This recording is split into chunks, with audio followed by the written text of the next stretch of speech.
Bismillahirrahmanirrahim. Yang sama-sama kita muliakan, kita hormati, kita banggakan pribadi Dr. Andes Haji Muhammad Akrim Johar. Beliau adalah Ketua PKB Kabupaten Kolaka dan juga calon anggota DPR Dapil 1 Kolaka Latambak. Harus jelas ya. Iya. Kenapa? Kenal maka tak sayang, tak sayang maka tak cinta, tak cinta maka tak kancing. Daripada kita tidak jelas, harus kasih jelas. Harus jelas ya. Jangan yang tidak jelas itu, kalau orang tidak jelas bahaya tuh. Ya harus jelas. Saya ulangi salam saya. Assalamualaikum warahmatullahi wabarakatuh. Alhamdulillahilladzi khalaqal mauta wal hayata liyabluwakum ayyukum ahsanu amala. Asyhadu an la ilaha illallah wahdahu la syarika lah wa asyhadu anna Muhammadan abduhu wa rasuluh. Allahumma shalli wa sallim ala sayyidina Muhammad wa ala alihi wa sahbihi ajma'in, amma ba'd. Jemaah takziah yang sama-sama dimuliakan, dirahmati dan diberkati oleh Allah Subhanahu wa taala. Kehadiran kita di tempat ini sebagai wujud persaudaraan kita sebagai umat Islam, dan itu wajib hukumnya terhadap sesama umat Islam. Ketika ada yang kena musibah, maka kita berkewajiban untuk datang dalam hal mendoakan, membantu yang bisa kita bantu. Begitu juga sebagai wujud cinta kita kepada Rasulullah Sallallahu Alaihi Wasallam, senantiasa kita bersalawat kepada Rasulullah Sallallahu Alaihi Wasallam. Karena dengan salawat kita kepada Rasulullah Sallallahu Alaihi Wasallam ada jaminan, 4 malaikat memberikan jaminan kepada umatnya Rasulullah yang bersalawat kepada Rasulullah Sallallahu Alaihi Wasallam.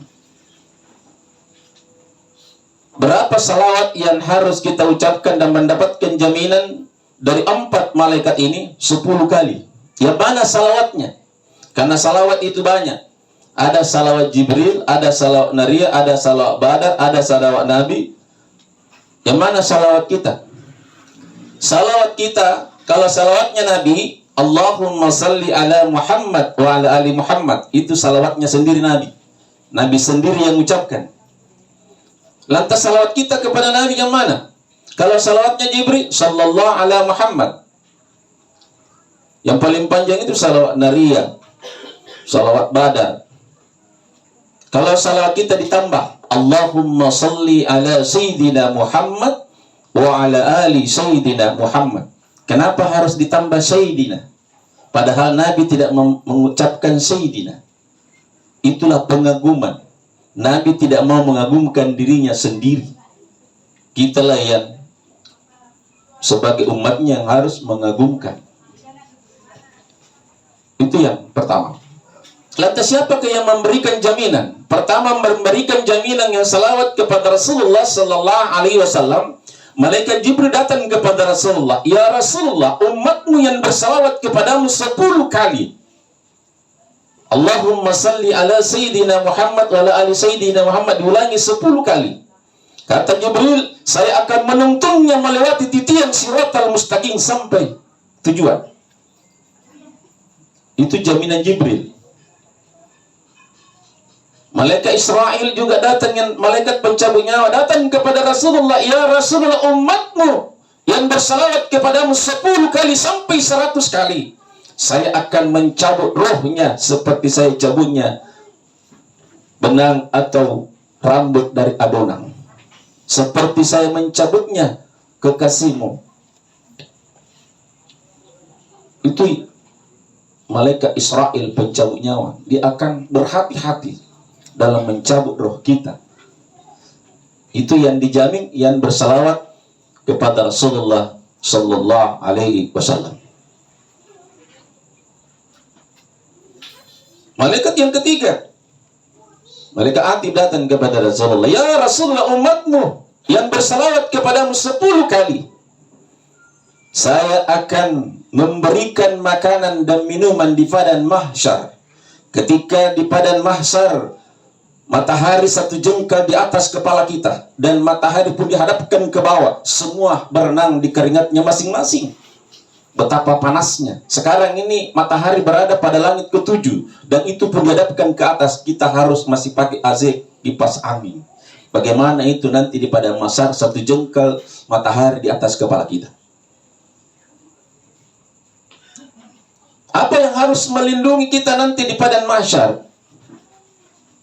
Jadi di padang mahsyar yang akan menjadi payung nanti di padang mahsyar kita adalah puasa kita.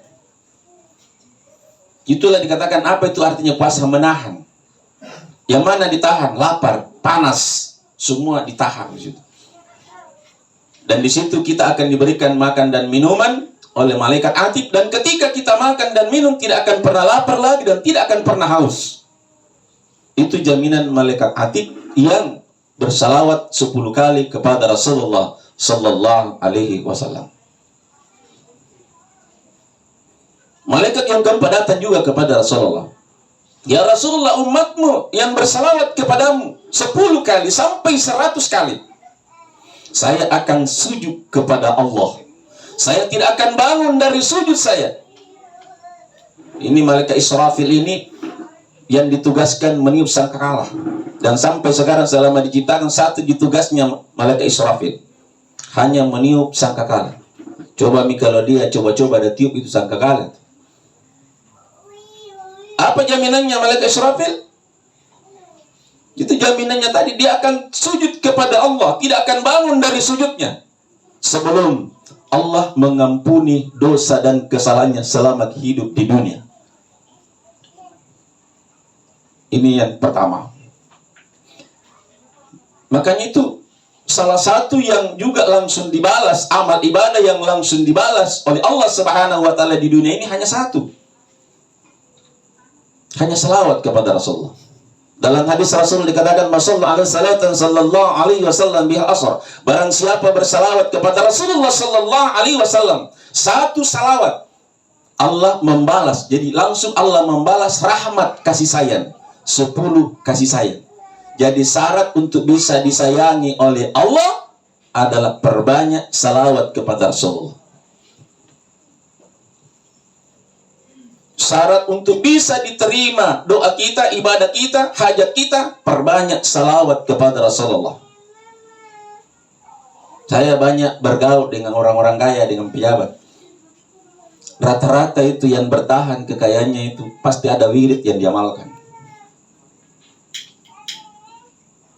Saya pernah almarhum Haji Tajudin, saya sering dipanggil ceramah di masjidnya. Itu Haji Tajudin kalau dia masuk maghrib, dia tidak akan keluar dari masjidnya sebelum dia, mestinya dia hatamkan dia 1 juz itu, 1 malam. Ini orang kaya. Kita belum kaya, tapi belum ada belum ada yang program kita seperti itu. Saya cemburu dalam hal itu bahwa dia masuk, dia tidak keluar, nanti selesai salat. Itu pun juga selesai salat Isya dia tidak tinggalkan tempat. Biasa orang sudah keluar, dia masih berzikir. Saya tanya, saya hukum apa zikir yang diamalkan? Zikirnya cuma 3. Jadi salawatnya salawat Jibril sallallahu ala Muhammad.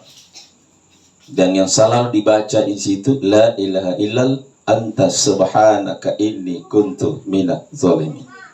Itu zikirnya. Dan saya dapat ini zikir, dan setelah itu banyak yang pakai. Saya setelah tinggalkan dari kampung ke Makassar kuliah, saya datang sama Pak Kiai. Pak Kiai kasih ke Tarangati tak. Tarangati itu supaya cepat kita terima. Kalau ada yang ngajar kita, langsung kita bisa paham, kita bisa langsung hafal. Langsung dikasih sama Pak Kiai, Kiainya Jani Bonto. Yang dia, itu apa saya, Kiai Haji Bakar dan Tumpu, dia berguru di Kiai Haji Maboni. Apa yang dikasih saya? Itu tadi zikirnya Nabi Yunus alaihissalam. Ini saja nak baca sebelum salat subuh dan setelah selesai salat subuh, dan setiap ada yang kamu hajatkan perbanyak baca ini, dan insya Allah Allah akan memberikan kemudahan. La ilaha illa anta subhanaka inni kuntu minaz zalimin. Berapa target yang harus dibaca ini zikir? 41 kali. Jadi kalau dibaca ini jangan kurang dari 41 kali. Setelah 41 kali, minta apa hajat kita. Ini yang masalah zikrullah. Jemaah yang sama dimuliakan oleh Allah. Jadi harus ada zikir yang kita amalkan. Setelah itu, kembali daripada untuk apa kita diciptakan oleh Allah. Wa ma khalaqtul jinna wal insa illa liya'budu. Tidaklah kujadikan jin dan manusia hanya untuk liya'budu, menyembah kepada Allah Subhanahu wa ta'ala. Lantas kalau ada jin, ada manusia yang hidup di buminya Allah, tidak menyembah kepada Allah, apakah Allah rugi? Tidak. Tetapi kita keluar dari tujuan hidup kita. Apa nama kita? Kalau kita melaksanakan perintah, maka kita diberi gelar orang yang beriman, mukminun. Orang yang beriman. Tapi kalau kita tidak melaksanakan perintah sesuai tujuan hidup kita, maka berubah nama kita. Apa nama kita? Asfala safilin. Dikembalikan kepada tempat yang hina dina. Illal ladzina amanu wa amilus shalihat, kecuali orang-orang yang beriman dan mengerjakan amal saleh. Itu yang diangkat derajatnya. Yang diangkat derajatnya oleh Allah Subhanahu wa taala di dalam Al-Qur'an, yarfa'illahu alladzina amanu minkum walladzina 'utul ilma darajat.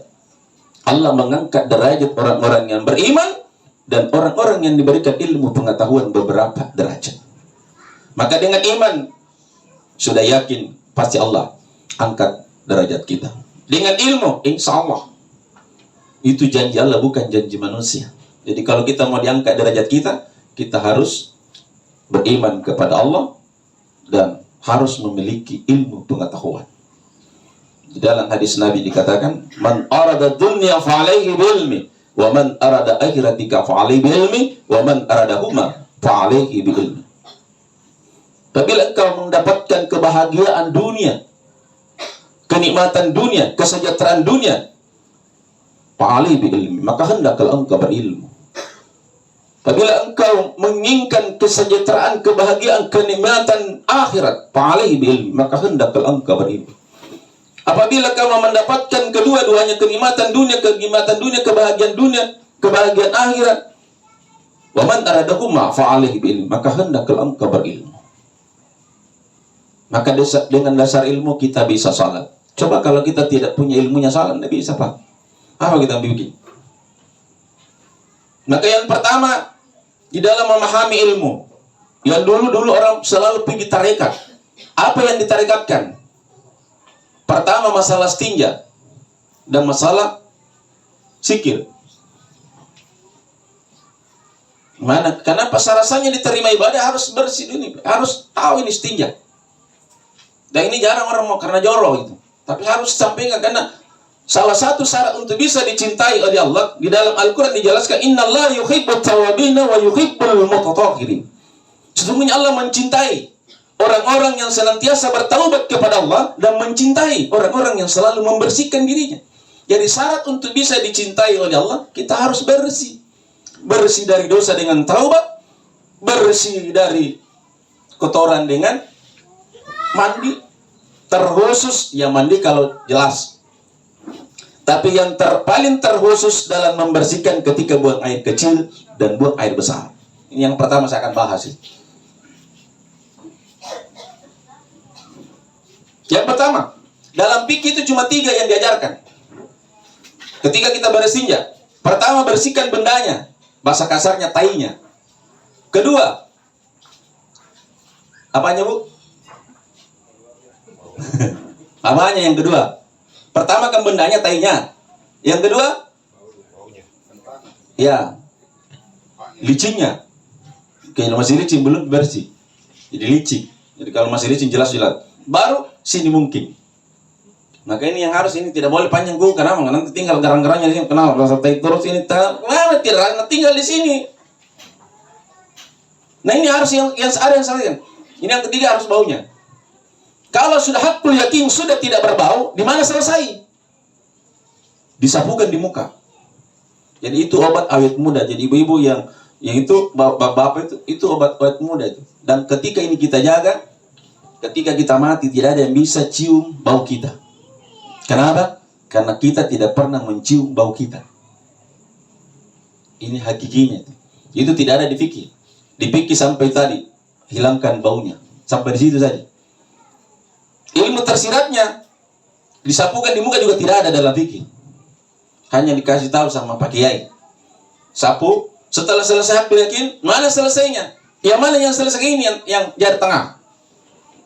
Ini harus masuk di pantai ini sampai satu apa ini? Satu ruas ya, harus masuk itu. Baru masih ini, sudah tidak berbau. Ini. Kalau sudah hakul yakin itu masuk situ, baru diigal ini lagi yang selesai yang terakhir. Di mana diselesaikan asal kejadian manusia? Yang mana kita asal kejadian manusia dalam diri kita? Ada yang tahu? Asal diciptakannya manusia yang ada pada diri kita. Ya, nah bilang orang Makassar kui ekor. Disitulah ini yang sentuh di belakang baru dibaca sulbi wattarai. Orang yang menjaga ini tidak akan disentuh oleh api neraka. Kenapa jaminannya orang yang bersih dari dosa, taubat, dicintai oleh Allah dan bersih dari segala kotoran. Itu tadi. Jadi syarat untuk bisa dicintai aja biar kita bagus salat dari situ kali ini tidak beres tidak diterima. Kenapa ini syarat utama untuk bisa dicintai Allah adalah taubat, bersih dari dosa dan bersih dari najis dan hadas itu. Tidak ada kata yang diterima yang bagus salatnya bagus bacanya biar bagus bacanya kalau tidak bersih masih rasa tai tidak bisa terima. Ini setelah bersih dari jasad kita. Jadi hakul yakin jadi selesaikan ini diyakinkan dengan hati sudah bersih, baru kita mengambil air wudu.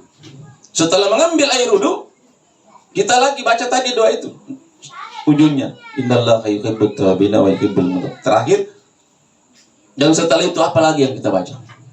Yang kita periksa pakaian untuk dipakai menghadap kepada Allah. Ini sarung dari mana sumbernya? Kalau pakai celana dalam, di mana sumbernya celana dalam?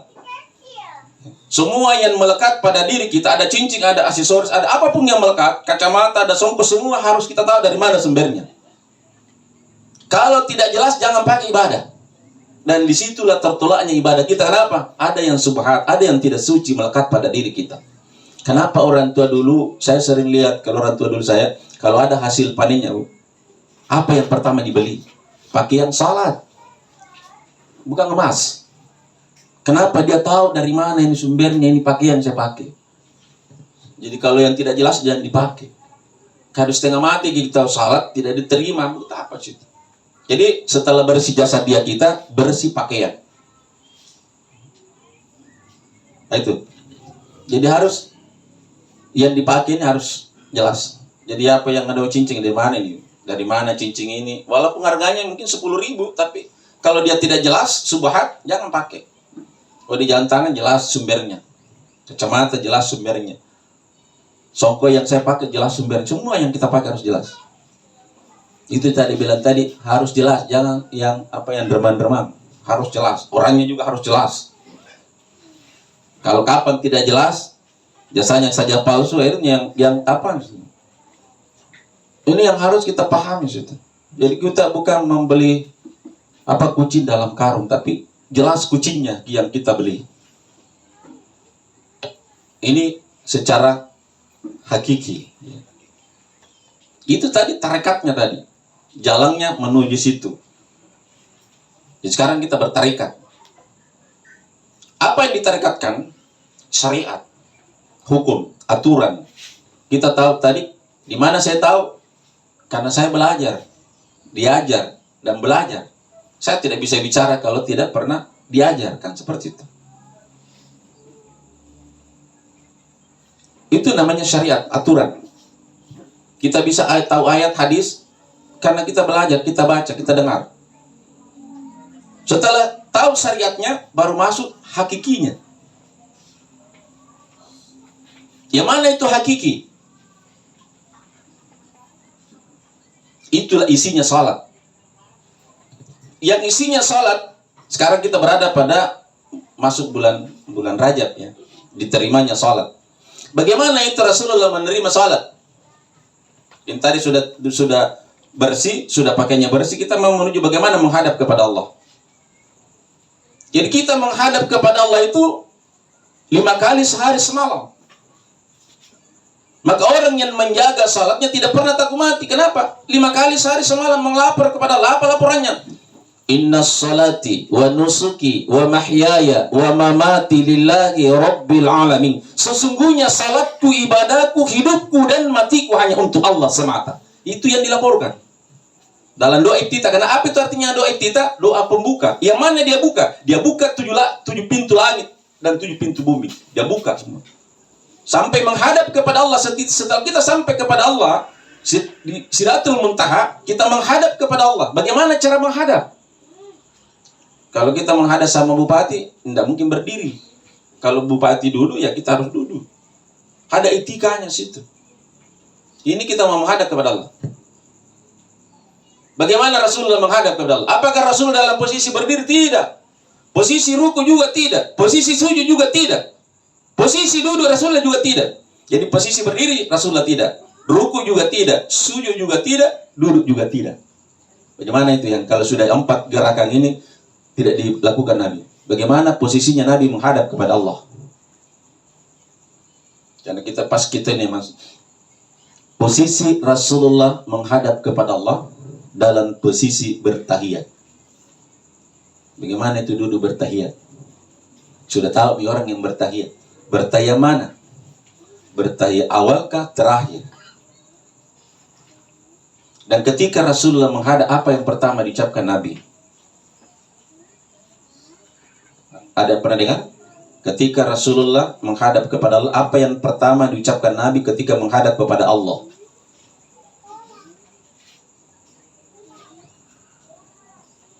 Dia beri salam. Yang mana salamnya? Bukan Assalamualaikum warahmatullahi wabarakatuh.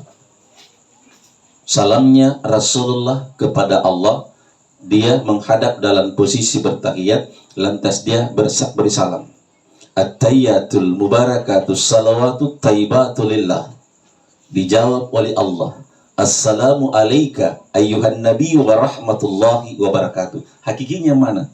Yang salat itu bukan kita, bukan mursalin yang salat, tapi yang salat pada hakikinya adalah Muhammad. Yang terima salat adalah Allah. Kalau Muhammad yang salat, Allah yang terima, hakul yakin pasti diterima salatnya.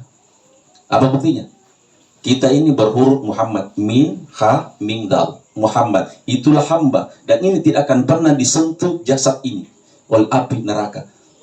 Jadi orang yang tidak sembahyang nanti, itu akan dirubah wujudnya ketika masuk di liang lahat, akan dirubah wujudnya. Apakah dia berubah menjadi babi atau anjing? Ya tidak ada orang yang wujud ini akan disiksa. Karena ini adalah wujudnya kekasihnya Allah, hamba. Itulah Muhammad.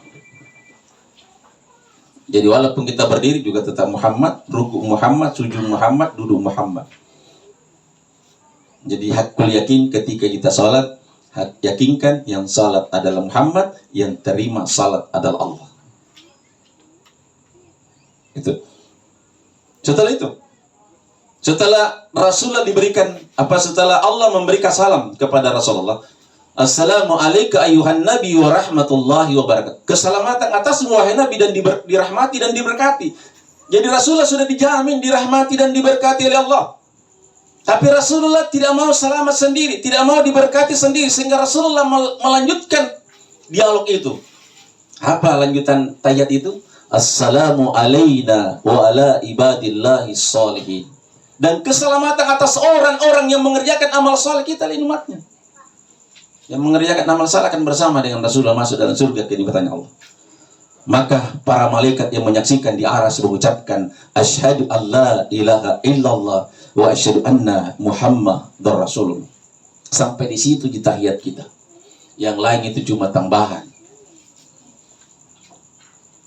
Jamaah yang sama dimuliakan, dan inilah yang harus, yang persaksiannya malaikat terhadap Nabi Muhammad dengan Allah, itulah yang harus selalu kita, dimanapun kita berada, selalu asyhadu an la ilaha illallah wa asyhadu anna Muhammadar Rasulullah. Allah Muhammad, la ilaha illallah Muhammadar Rasulullah, la ilaha illallah al-malikul haqqul mubin Muhammadur Rasulullah shadiqul wa'dul amin. Setelah Allah yang ada Muhammad.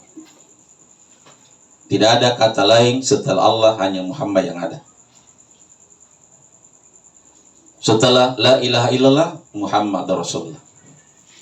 Itu pasangannya.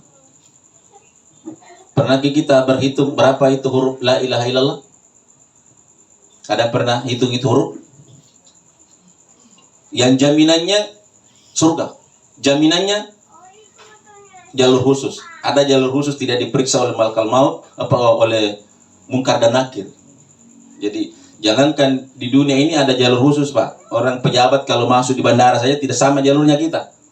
Saya pernah sama-sama Pak Sabe, Pak Bupati. Saya sama-sama karena saya naik pesawat. Dia panggil, sama-sama, mau kemana? Saya bilang, saya mau ke Makassar. Dia bilang, mana? Saya bilang, di Manuruki. Oh, satu jalur, saya mau ke di Hotel Clario. Dia bilang, sama Pak, ya, saya ikut sama dia. Saya mau ke ini, kenapa lain tempatnya dia keluar? Ini saja di dunia saja sudah beda orang biasa dengan pejabat, Pak. Ternyata setelah di pinggir sudah ada DT1 di situ menjemput situ. Itu satu. Ini baru urusan dunia. Bagaimana dengan Allah Subhanahu wa taala situ? Jadi ada etikanya situ. Setelah itu, apa yang harus lagi dipersiapkan gitu? Jadi tadi bagaimana, sudah ada yang jawab tadi. Berapa huruf itu la ilaha illallah? Man qala la ilaha illallah Muhammadur Rasulullah akhirul kalami dakhatul jannah. Siapa yang mampu mengucapkan kalimat la ilaha illallah Muhammadur Rasulullah di akhir hidupnya, di akhir hayatnya, di akhir napasnya, dakhatul jannah, langsung masuk surga. Jadi ini tidak diperiksa oleh Munkar dan Nakir, tidak ditanya. Ini namanya dapat jalur khusus. Itu tadi bahwa ada orang dapat jalur khusus di dunia, tapi tidak dapat jalur khusus di akhirat. Kalau ini tidak dia miliki. Bagaimana supaya kita dapat jalur khusus itu? Selalu kita adakan itu pada diri kita. Berapa huruf itu jaminannya? Itu satu kali kita ucapkan kata Allah, satu kali kita ucapkan la ilaha illallah, itu 7 lapis langit dan 7 lapis bumi itu lebih berat timbangannya satu kali kita ucapkan la ilaha illallah Muhammadur Rasulullah dengan ikhlas. Kalau mau ditimbang itu lebih berat timbangannya itu. Kalau ditimbang 7 lapis langit dan 7 lapis bumi, satu kali itu la ilaha illallah. Lantas berapa huruf itu la ilaha illallah? 12 huruf. Kenapa bukan 13, bukan 14? Ternyata lahirnya jam itu dari angka la ilaha illallah, dari huruf la ilaha illallah. Lahirnya tahun itu 12 bulan, itu dari la ilaha illallah. Kita nanti bahas. Setelah itu, Muhammad Rasulullah berapa huruf? Berapa? Ya sering kita baca, tapi tidak pernah berhitung. 12 tambah 12 berapa, Bu? 24. Kita hanya hidup, diberikan hidup oleh Allah bukan 63 tahun sekali hidup sama Nabi, tapi umur yang diberikan Allah kepada kita hanya 2 kali 12. Kalau tidak mati siang, pasti mati malam. Itu hakikinya. Apa dibalik itu? Yang mana ini la ilaha? Ini zikirnya lidah, la ilaha illallah. Adakah yang bisa baca la ilaha illallah ketemu dua bibirnya? Coba ada yang bisa, Bu? Coba baca itu la ilaha illallah ketemu bibir tak? Nggak bisa. Karena memang ini disiapkan untuk lidah. Inilah zikirnya ruh niat, jiwa kita, roh kita.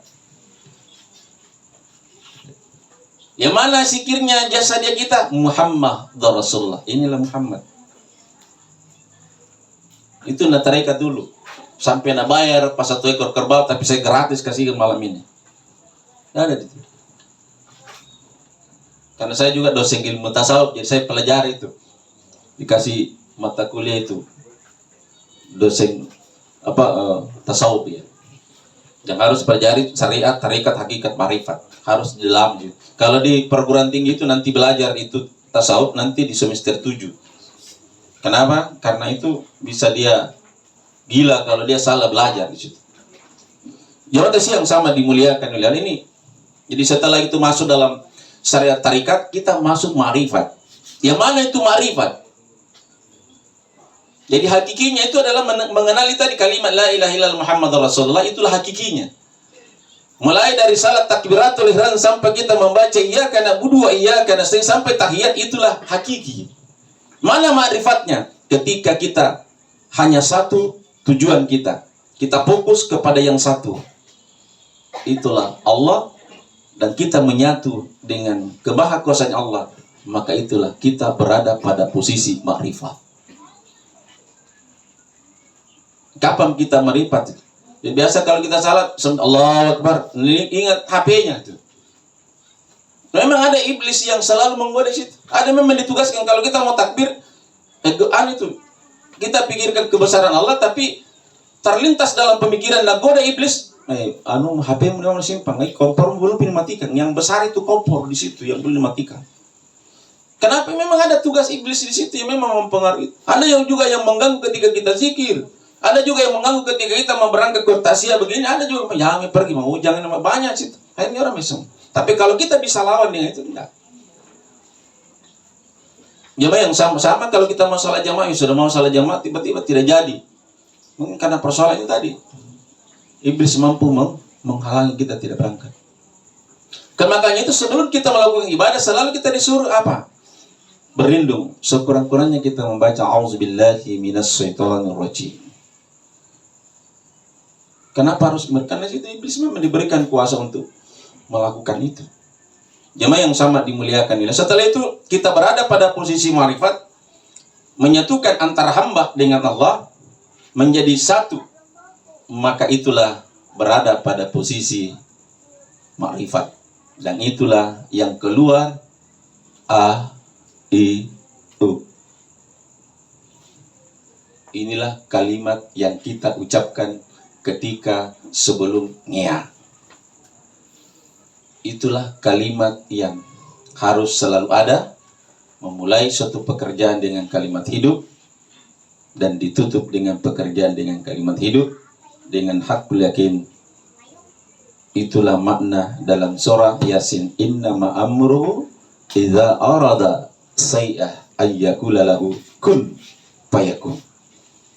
Kalau Allah berkata berkehendak seperti maka semua akan jadi. Jadilah, maka terjadilah. Apa makna ini? Jadi apa yang kita niatkan, apa yang kita cita-citakan, maka kembalilah kepada Rasulullah. Rasulullah bertawasul kepada Allah, baru kita minta. Jadi perbanyak mendekatkan diri kepada Allah, hablum minallah, mendekatkan diri kita kepada Rasulullah, dan baru hablum minannas, mendekatkan diri kepada manusia. Itu yang syarat dalam ada yang kita cita-citakan. Saya sering dapatnya ketika saya penyelesaian S3, karena saya 10 orang lanjut S3, termasuk Pak Dua anak saya. Yang selesai cuma 4 orang. 6 orang itu tinggal di tengah jalan. Ada 3 orang yang proposal, berhenti di proposal. Ada juga meninggal.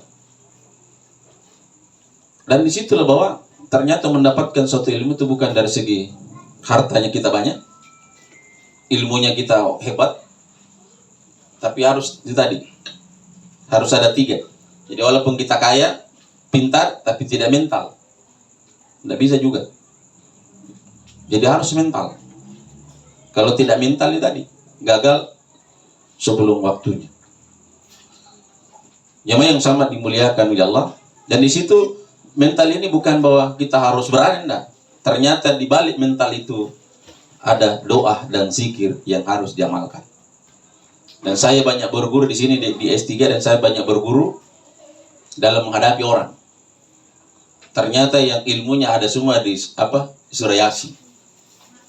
Nah, sering saya baca ini di ayat 9, di ayat 72, dan innama amru idza arada say'an yaqul kun fayakun. Itu ilmu yang kedua yang saya dapatkan adalah ketika orang mau menghadap, ya, kirimkan dulu surah Al-Fatih pada orang itu. Jadi bukan saja orang yang mati dikirimkan Al-Fatih, yang orang yang hidup. Tapi dia dikirim begitu saja. Saya tahu bagaimana caranya mengirim. Kalau orang dikirim seperti yang saya bacakan tadi, orang semua tahu.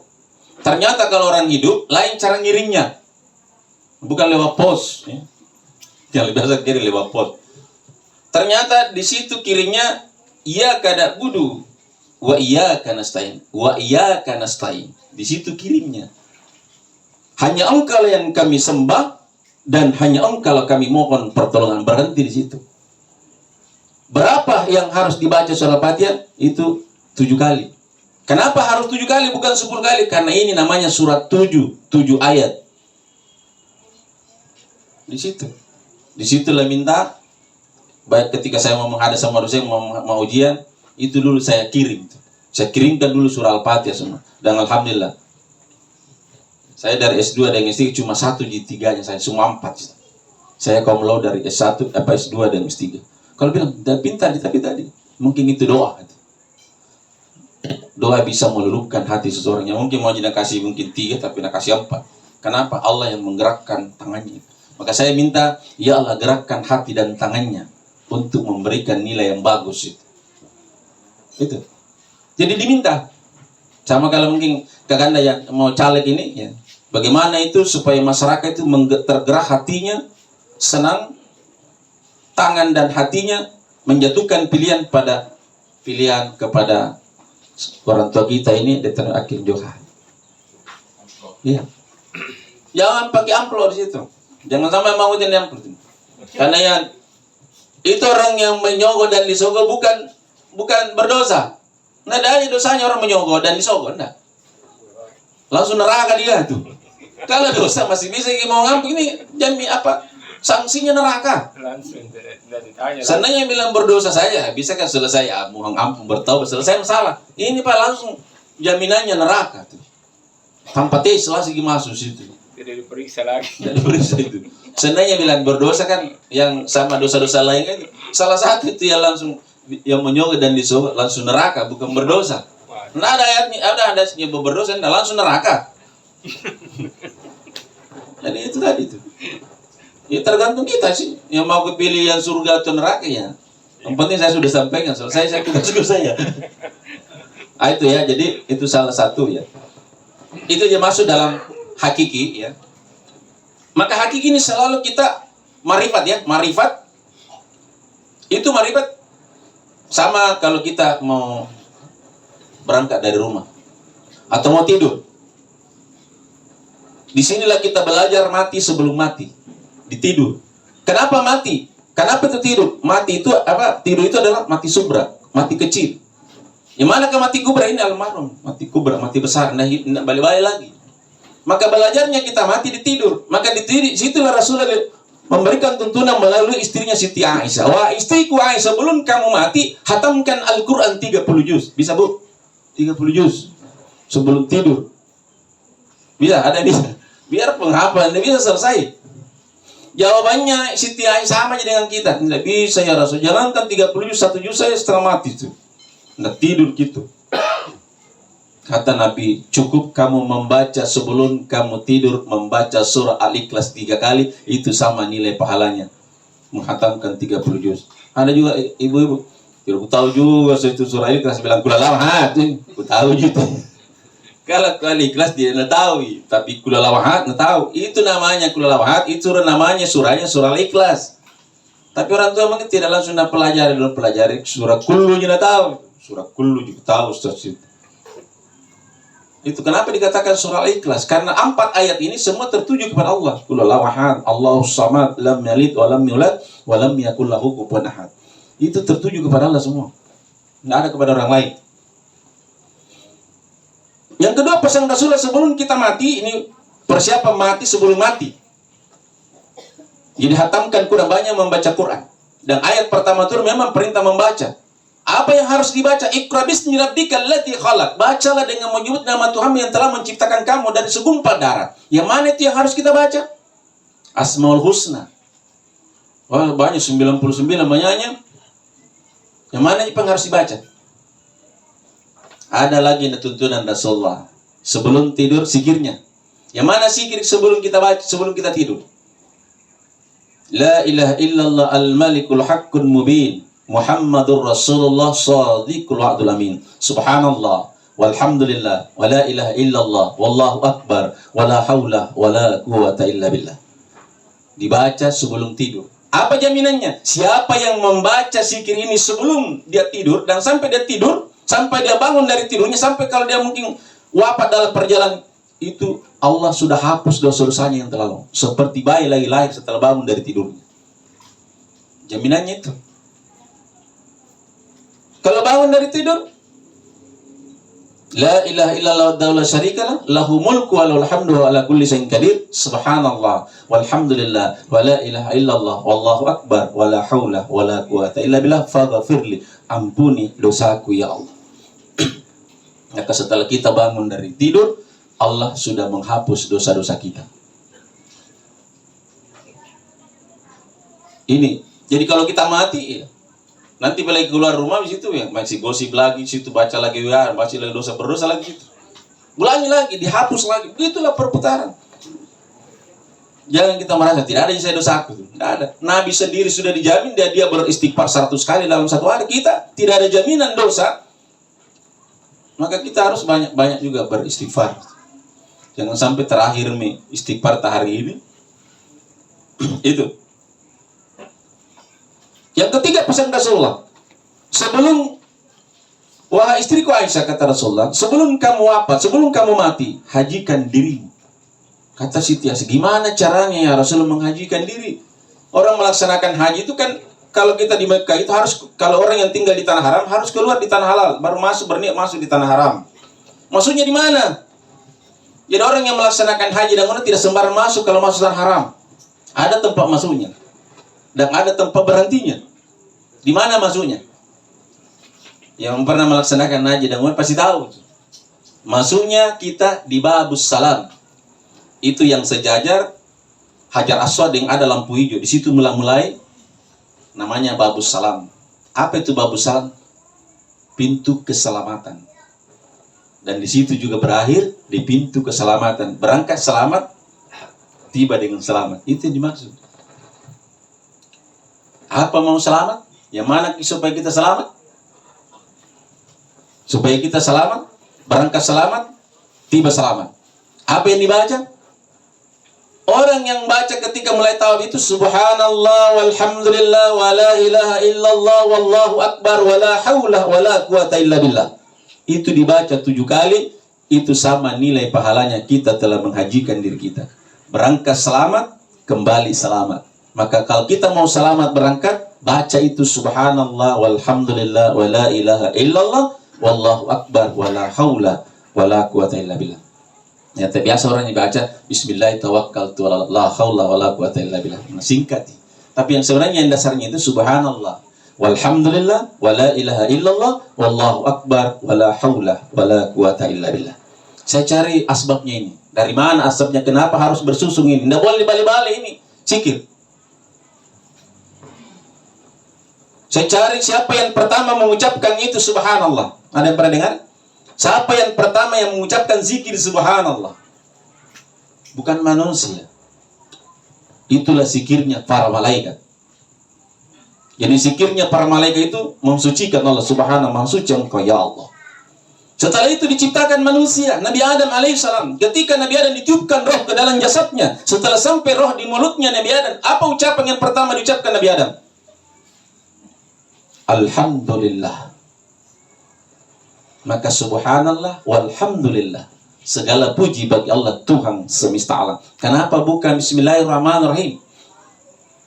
Ternyata dalam tafsiran Rabbul Alamin itu adalah mewakili 99 namanya Allah, itulah Rabbul Alamin. Tidak sah salat kita kalau kita tidak baca ini ayat. Setelah itu, jadi subhanallah walhamdulillah. Diciptakan Nabi Nuh. Nabi Nuh tidak langsung diperintahkan salat oleh Allah, puasa, zakat, dan haji. Satu jadi diperintahkan kepada Nabi Nuh. Apa Nabi Nuh? Diucapkan la ilaha illallah. Jadi zikirnya itu la ilaha illallah adalah zikirnya Nabi Nuh alaihissalam. Maka subhanallah walhamdulillah wa la ilaha illallah. Apakah ada yang beriman pada zaman Nabi Nuh? Tidak ada. Padahal belum diperintah salat, puasa, zakat, haji, cuma diperintahkan mengucapkan la ilaha illallah. Tidak Tuhan selain Allah. Tidak ada yang beriman. Termasuk istrinya Nabi Nuh. Anaknya Nabi yang bernama Kan'ah. Tidak ada yang beriman. Mati kafir semua. Maka dengan kalimat yang beriman kepada Nabi Nuh hanya orang buta, orang tuli, orang lumpuh, orang bisu, dan orang yang berpenyakit kusta. Itulah yang selamat. Itulah yang ikut di bakteranya perahunya Nabi Nuh. Maka jangan heran kalau yang kita ini adalah dari umat Nabi Nuh. Maka penyakitnya itu tadi. Kalau bukan tuli, buta, bisu, penyakit apa itu tadi? Rusak kulitnya. Tapi itulah yang beriman. Orang yang sehat tidak ada beriman, termasuk anaknya, istrinya Nabi Nuh. Apa yang mengobati ya? Maka dengan kalimat saya tidak ada di ada perahu Nabi Nuh. Dengan kalimat la ilaha illallah orang yang buta dapat melihat. Dengan kalimat la ilaha orang yang tuli dapat mendengar. Dengan kalimat la ilaha orang yang lumpuh dapat berjalan. Dengan kalimat la ilaha illallah orang yang rusak kulitnya sembuh dari penyakit kulitnya. Itulah hakikinya ma'rifatullah. Kalau Allah sudah menyatu dengan kita, maka tidak ada bisa dimasuki penyakit.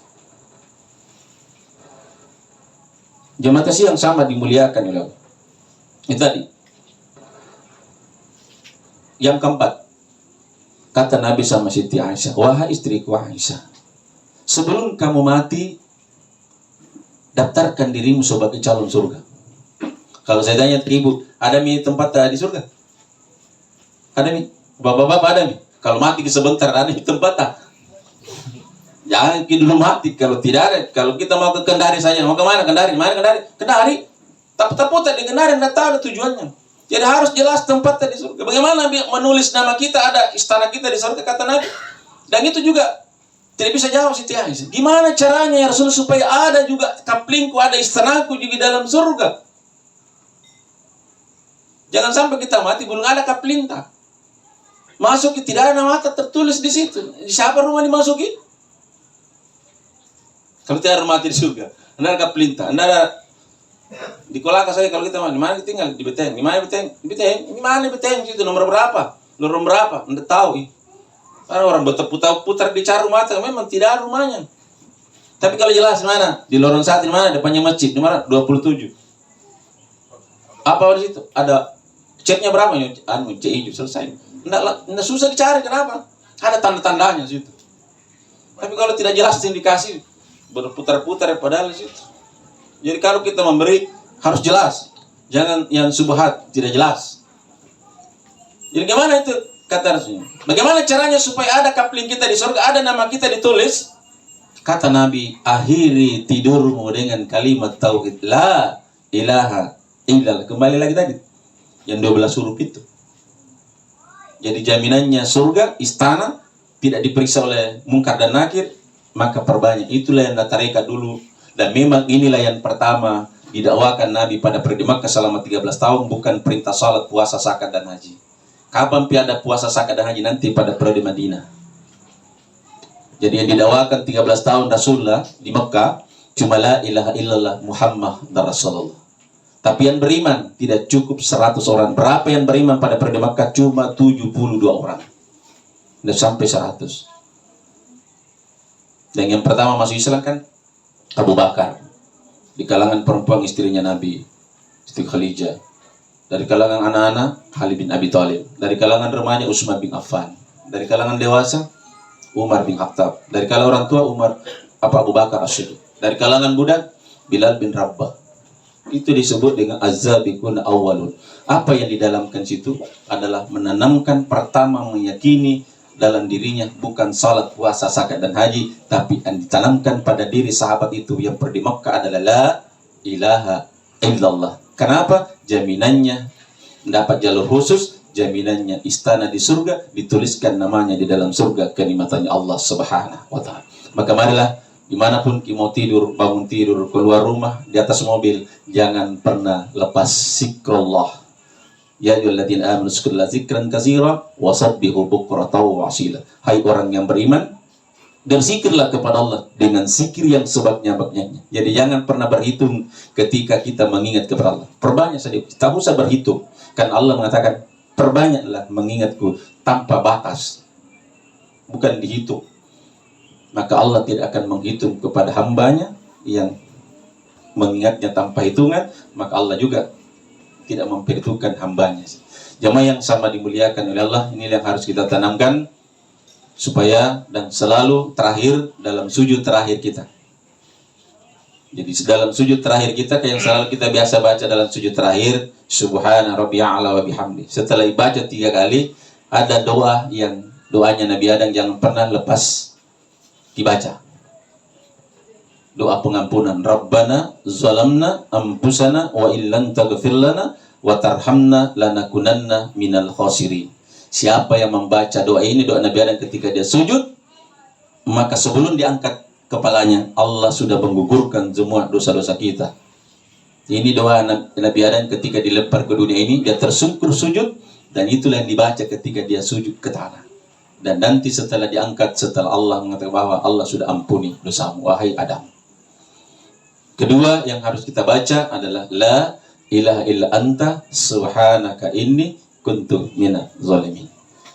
Dan yang ketiga yang kita baca setelah subuh, ya sebelum subuh, la ilaha illallah al-malikul haqqul mubin Muhammadur Rasulullah shadiqul wa'dul amin. Siapa yang membaca zikir ini sebelum dia tidur dan sebelum dia sudah bangun, tidak akan dicabut rohnya oleh malakal maut sebelum dia melihat wajah aslinya Rasulullah sallallahu alaihi wasallam. Ini zikir tertulis di Baitullah, di pintunya Baitullah, dan saya sudah saksikan sendiri. Tertulis di makamnya Rasulullah, tertulis di Raudah, tertulis di Masjid Kuba. Jadi kalau naik ke orang yang naik umrah, kita masih di Raudah, tertulis itu mimbarnya Nabi, ini tertulis di atas la ilaha illal al-malikul haqqul mubin. Pintu kedua Muhammadur Rasulullah shadiqul wa'dul amin, tertulis juga di makamnya Rasulullah, tertulis juga di atasnya pintu Ka'bah. Itu la ilaha illallah al-malikul haqqul mubin Muhammadur Rasulullah shadiqul wa'dul amin. Kenapa ini ditulis? Apa hakikat? Tanpa maka di situ bahwa tidak sembarang ditulis di Baitullah, ditulis di makamnya Nabi, di masjidnya Nabi, itu ada makna menunjukkan secara akliyah, ya dari akliyah, akal yang memikirkan bahwa itu penting selalu kita ingat, selalu kita baca zikir itu supaya orang masuk di situ kita baca.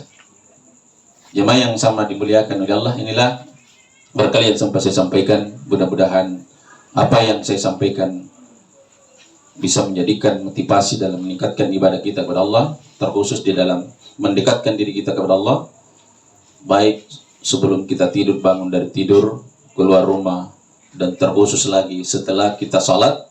Jangan langsung berdiri, tapi kita rayu Allah dengan zikrullah, dengan salawat, insya Allah. Tujuannya ketika sujud terakhir tadi diminta sehat. Setelah sehat, cukupkan rezeki. Jadi ya, bukan tambah. Ya Allah, berikanlah kami kesehatan jasmani dan kesehatan rohani. Itu dibaca, kalau setelah dibaca tadi itu doa Nabi Adam, cukupkan rezekiku, bukan tambah. Cukupkan rezekiku ya Allah. Yang ketiga, matikan saya dalam husnul khatimah, mampu mengucapkan di akhir hidup saya la ilaha illallah Muhammadur Rasulullah. Anda tanya, kenapa di sujud terakhir kita minta? Karena salah satu doa yang tidak tertolak, yang tidak bisa diganggu oleh iblis ketika kita sujud. Kenapa tidak diberikan kewenangan iblis mengganggu doa kita ketika sujud? Kenapa? Iblis tidak mau sujud ke tanah, tidak mau sujud pada perintah Allah Subhanahu wa taala. Demikian, wallahu muwaffiq ila aqwamit thariq. Assalamualaikum warahmatullahi wabarakatuh.